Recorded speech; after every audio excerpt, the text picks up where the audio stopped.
the top Illustrator tips for 2022. At most, out of the box, what you get is you get sort of like this sort of line. And you can change the variable width profile to do something like that, right? So it's like, okay, well, we might be able to have the option to do something fun by turning this into a brush. So that's exactly what I did. Let's take this, we'll drop it into our brushes panel. We're going to make this a pattern brush because we want all this content to repeat. So this is the top of the tentacle. This is the bottom of the tentacle. We'll click OK. There we are. Sort of define that corner. Let's try auto between. I'm not sure what the situation was there a second ago. But again, let's hit N for pencil. We can draw. We don't see it there. Let's go ahead and click, and there's our tentacle.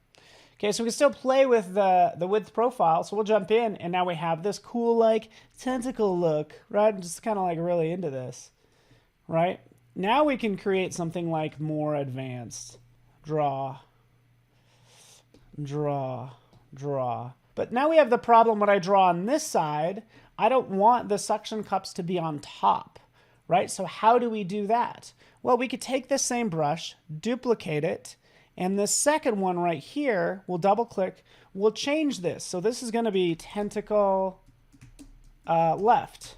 And then we'll flip it across the vertical axis. And there we have that squared away exactly the way I want it. Apply to strokes.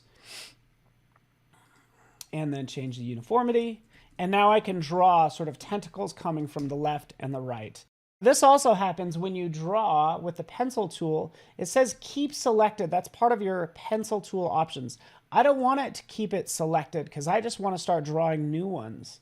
So again, here's this. Anyways, so that's what I would work on. What if I want to make a pink octopus?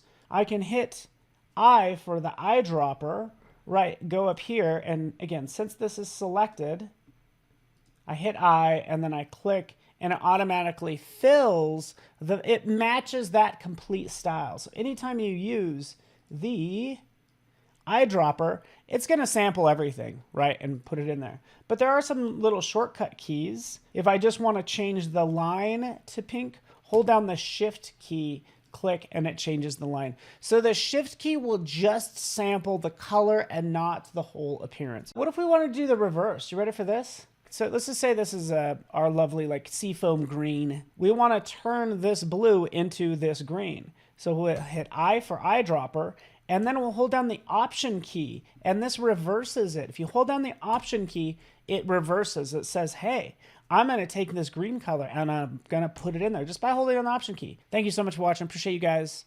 And yeah, I'll be online, and so good to see you guys. I just love ya, and I appreciate you so much. So have a good one, and we'll see you later.